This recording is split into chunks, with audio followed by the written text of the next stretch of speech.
They've been a very familiar part of the scene in Scottish skies for a large number of years now. But search and rescue in the United Kingdom is being transferred away from the military and into, albeit very experienced, civilian hands. So, on the 1st of January next year, HMS Gannet's search and rescue flight, based at Prestwick Airport, will give up these Westland Seaking HU-5 SAR helicopters. There are very few of them left now in Navy service.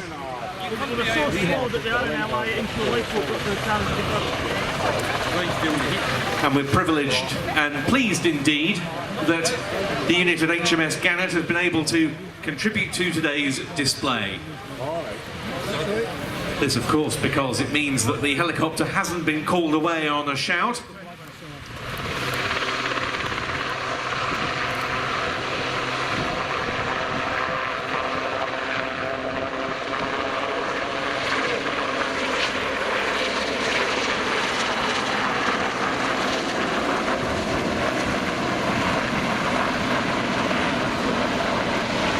So, into the air, the Seaking HU-5. From on board today. And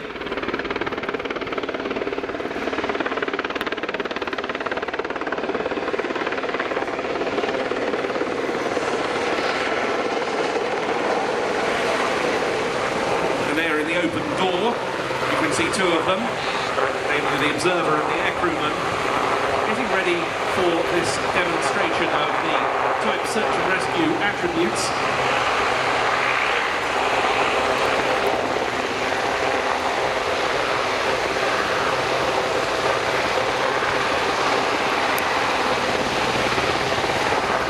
There we see the air crewman being lowered to earth, ready to be picked up later.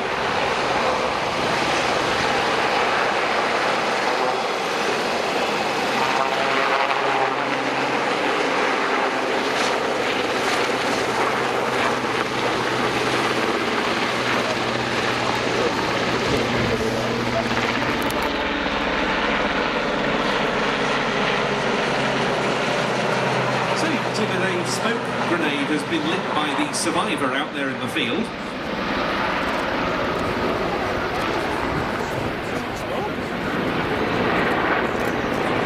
That will have been spotted by the Seaking crew, who are now going to come to their aid. These helicopters form part of a nationwide search and rescue service with Coast Guard.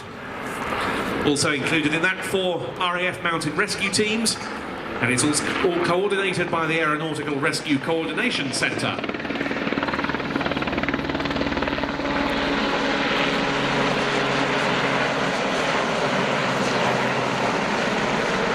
The Seaking getting into position near the survivor. Dealt with by any of the search and rescue flights, it stretches from Ben Nevis in the north, south to the Isle of Man and the Lake District, east to Edinburgh and the Borders, and west to Northern Ireland, and indeed out to 200 miles west of Ireland over the North Atlantic, a total of approximately 81,000 square miles. Into the hover, the Witchman coming into his own here.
The survivor has been rescued. This in, of course, rather more benign conditions than these helicopters and their crews will often encounter in operations.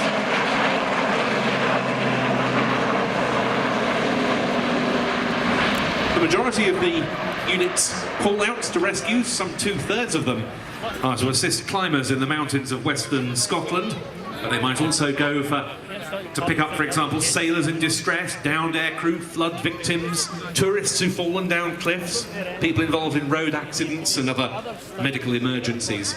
They've done 160 rescues so far this year, and indeed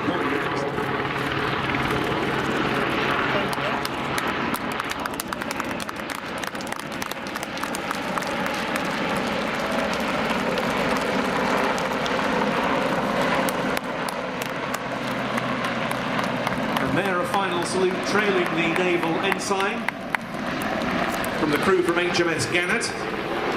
Joining the two pilots I mentioned, Lieutenants Johnny Linus and the Seaking then coming in to land at our helicopter landing site.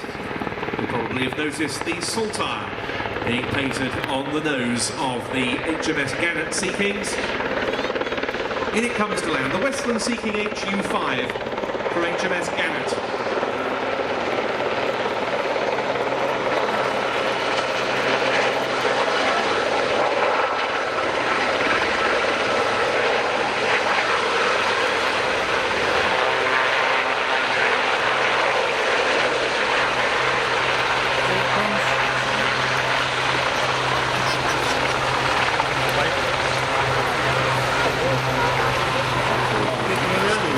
Example, it comes from the Royal Navy historic flight at RNAS Yeovilton in Somerset, and in now, from our right, the Ferry Swordfish 1.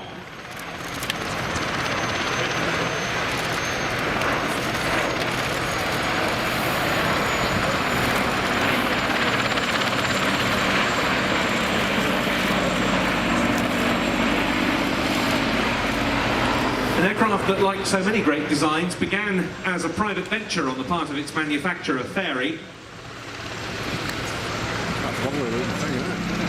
The design still had to be perfected at that point, and they did so under a designation that would later become infamous in military aviation history, TSR-2.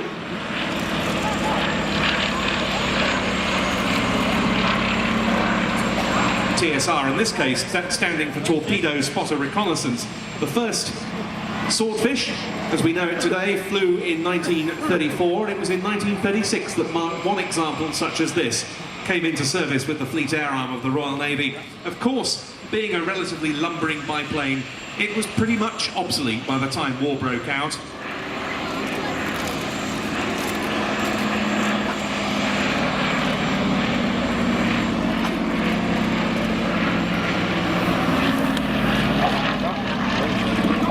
We see a little of the attributes that nonetheless helped the Swordfish during the First World War, because of course being so slow and able to turn on a relative sixpence, it was able to quite effectively evade the attentions of enemy aircraft and indeed the guns of enemy vessels.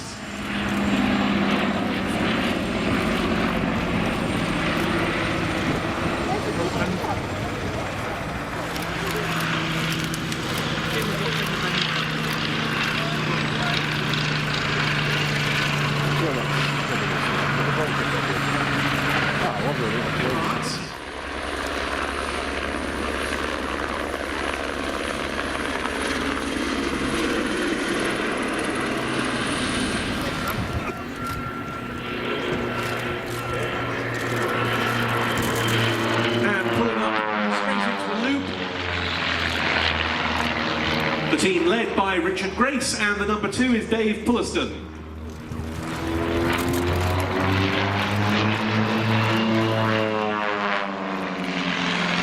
These two have been flying together for years, and it certainly shows with rock-steady formation flying.